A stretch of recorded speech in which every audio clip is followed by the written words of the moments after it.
श्रोते नमस्ते. आपल्या सर्वांना शुभ दिवस. श्रोते हो, जीवनाचा प्रवास करत असताना कधी कधी मनात एक अशी जागा निर्माण होते जी कुणालाही दिसत नाही. तिथं न बोललेले शब्द असतात, न सांगितलेल्या वेदना असतात. आणि मग आपणच आपल्यालाच प्रश्न विचारत राहतो की मी एवढं सगळं सहन करतोय, पण का? माझ्यावरच एवढा भार का? श्रोते हो, लोकांच्या गर्दीत आपण उभे असतो, पण आपलं मन मात्र ठिकठिकाणी तुटत असतंय. कुणाला सांगावं असं वाटतं, पण शब्द गळ्यापर्यंत येतात आणि तिथं थिजून जातात. कुणी विचारतं काय झालं, तेव्हा आपण उत्तर देतो काही नाही, पण आत मात्र आपल्या मनात कहर सुरू असतोय. माणसाच्या आयुष्यात असा काळ येत असतात जेव्हा आपण आपल्यालाच ओळखू शकत नसतोय. आपलं हसू खोटं होतं, आनंद बंधन बनतो आणि रात्र आपली खरी सखी बनून जात असते.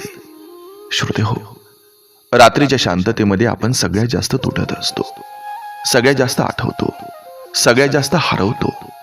आणि तरीही त्याच रात्री आपण पुन्हा उभं राहण्याची ताकदही शोधत असतोय. कधी कधी आपल्या जगण्यातलं दुःख हे प्रकरण नसतं, ती प्रक्रिया असते. ते आपल्याला तोडतं, पण त्याच वेदनेतून नवीन सामर्थ्य जन्म घेत असते. श्रोते हो, ज्याच्यात प्रेम जास्त असतं त्याला जास्त दुखत असतं. ज्याच्यात दया जास्त असते त्यालाच लोक जास्त तोडत असतात. पण ज्याच्यात मन आहे ना, तोच माणूस पुन्हा सर्वात सुंदर रीतीनं उभा राहत असतोय. तुमचं तुटणं म्हणजे कमजोरपणा नसतोय, तुमचं रडणं म्हणजे हार नसते, तुमचं शांत राहणं म्हणजे पराभव नसतोय. हे सगळं तुमच्या सामर्थ्याचा भाग असतोय, कारण तुम्ही सहन करताय. कारण जिथं इतर हार मानलेले असतात.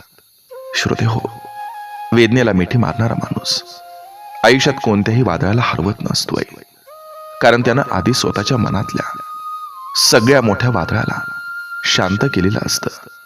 तुम्ही कदाचित थकलात, तुम्ही कदाचित कंटाळलात, तुम्ही कदाचित रिकामे झालात, पण तुम्ही संपलेलं नाहीत. तुमच्यातला प्रकाश अजूनही जिवंत आहे. प्रत्येक अश्रू तुमची जमीन भिजवत आहे, आणि एक दिवस त्याच जमिनीतून नवीन आशेची कळी फुटणार आहे. कधी कधी वाटतं की आता काही उरलं नाही, पण जीवनाचा नियम असा आहे की जिथं काही उरलेलं नसतंय ना, तिथूनच सर्वात सुंदर सुरुवात होत असते. म्हणून श्रोते हो, तुमची कहाणी इथं संपणार नाही. हा दे आता गडद होणार आहे, शेवट नाही. पण पुढचं पान हे ओजेडानं भरलेलं असणार आहे. फक्त तुम्ही ती पलटण्याची हिंमत ठेवा. स्वतःला थोडं प्रेम द्या, थोडं माफ करा, थोडी शांती द्या, आणि स्वतःला सांगा मी अजूनही प्रवासात आहे, मी अजूनही जिवंत आहे, आणि माझ्यासाठी अजून सुंदर दिवस बाकी आहेत. श्रोते हो, तुमचे दिवस अंधारात गेले असतील, पण तुमची भविष्यकाळची पहाट ही अजून तेजस्वी आहे. आयुष्यानं तुम्हाला थकवलेलं असेल, पण ते तुम्हाला उभंही करणार आहे, आणखी मजबूत, आघातांना न झुकणारे आणि प्रकाशानं भरलेले. आणि एक दिवस ज्या जखमा आज दुखतायत ना, त्याच तुमच्या अभिमानाच्या निशाण्या बनतील. ज्यांच्या आठवणी आज रडवतात ना, त्याच तुम्हाला मजबूत करतील. ज्या वेदना आज बोचतायत ना, त्याच उद्या तुमची ओळख घडवतील. तुम्ही पुन्हा उभं राहणार आहे, नवीन प्रकाशासह, नव्या हसऱ्या दिवसासह, आणि नव्यानं जन्म घेणाऱ्या आशेसह.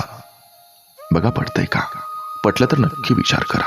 चला, आजही आपल्यासाठी सुंदर विचारांची ही शिदोरी, ही मालिका अशीच पुढे घेऊन आलोय. चला, करूया सुरुवात सुंदर विचारांना, सुंदर सुविचारांना.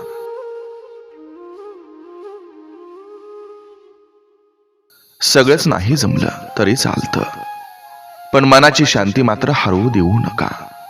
कारण मन शांत असेल तर अपयश ही पायरी वाटतं, आणि यश ही नम्र बनवतं.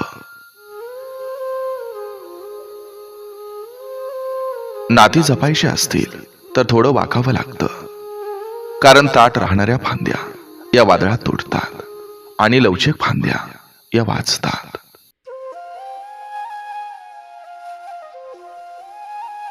स्वतःला कधीही कमी समजू नका, कारण सूर्याकडे पाहणारा सावलीचा विचार करत नाही, त्याच्यासारखं तेजस्वी बना.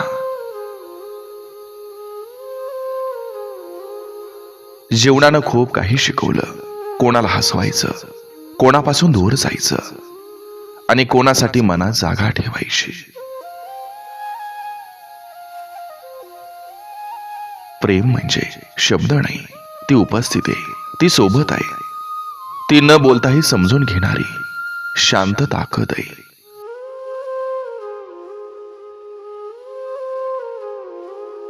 ज्याचं मन जिंकता येतं तो माणूस कधीच दूर जात नाही, आणि ज्याचं अहंकाराशी नातं असतं तो कधीच जवळ येत नाही.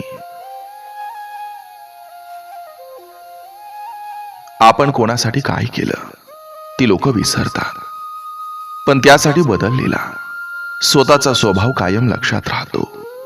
म्हणून चांगुलपण कधीही सोडू नका.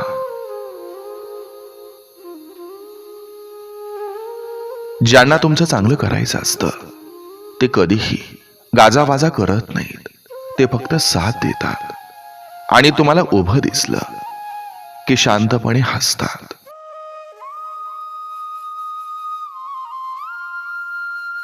जगण्यात जिंकण्यापेक्षा टिकणं कठीण असतं, आणि टिकतं तेच जे मन भरून देतं, मनाला दुखावत नाही. कधी कधी शांत राहणंही मोठं उत्तर असतं, कारण काही लोकांना तुमची किंमत शब्दांनी नव्हे तर अनुपस्थितीनं कळत असते. मनातला राग जितका धरून ठेवाल तितकं स्वतःला जळवत राहाल. क्षमा हे इतरांसाठी नसते, ते आत्म्याला शांत करण्याचं औषध असतं.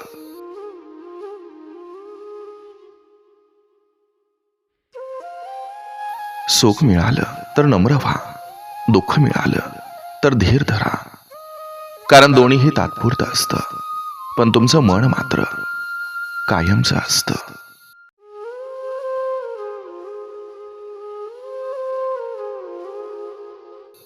स्वप्न पाहणं सोपं असतं, पण ते पूर्ण करणं कठीण असतं. पण स्वप्नासाठी काम करणारा माणूस शेवटी नियतीलाही बदलवतो.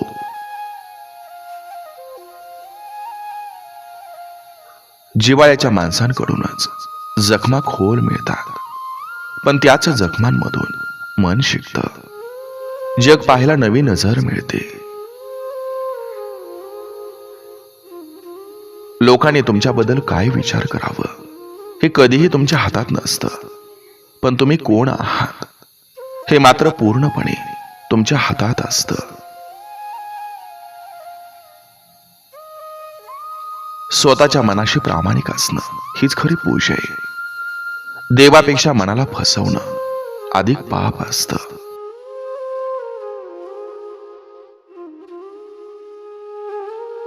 जे काही गमावलं त्याचं दुःख नको, कारण हरवलेल्यापेक्षा मिळणारा अनुभव हे जास्त मौल्यवान असतात.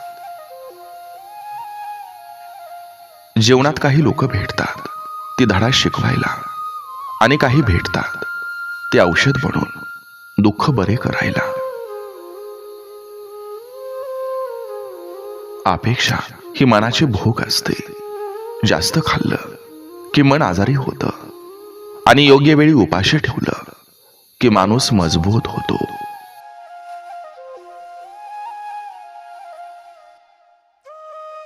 काळ बदलत असतो, पण त्याचबरोबर स्वतःला बदलणं हाच खरा शहाणपणा असतो. कारण लाटांविरुद्ध पोहणारा थकतो, पण लाटांसोबत दिशा घेणारा पुढे जात असतो. मनाच्या जखमा दिसत नाहीत, पण त्या छोट्या नसतात. त्या शब्दांनी होतात, नजरेनं होतात, आणि कधी कधी आपलंच कोणी शांत राहूनही करतं. प्रेम कधीही मोठ्या गोष्टींनी सिद्ध होत नाही. साध्या काळजीत सुद्धा, छोट्या विचारपुसीत सुद्धा, आणि मनापासूनच्या सोबतीत सुद्धा त्याचं संपूर्ण विश्व लपलेलं असतं.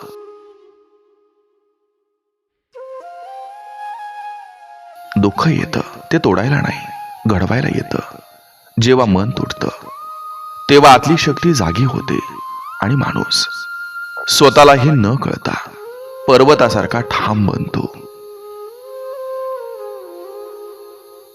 जीवनात कधी कधी एकटं चालावं लागतं, कारण काही रस्ते तुमचे नसतात आणि काही लोक तुमच्यासाठी नसतात, पण तुमचं लक्ष मात्र तुम्हाला सोडून जात नाही. मनाचा थकवा हा शरीराच्या थकव्यापेक्षा भयंकर असतो. शरीर झोपेनं ताजेतवानं होतं, पण मन ताजं होतं फक्त योग्य माणसांच्या सहवासानं आणि योग्य विचारांच्या प्रकाशानं.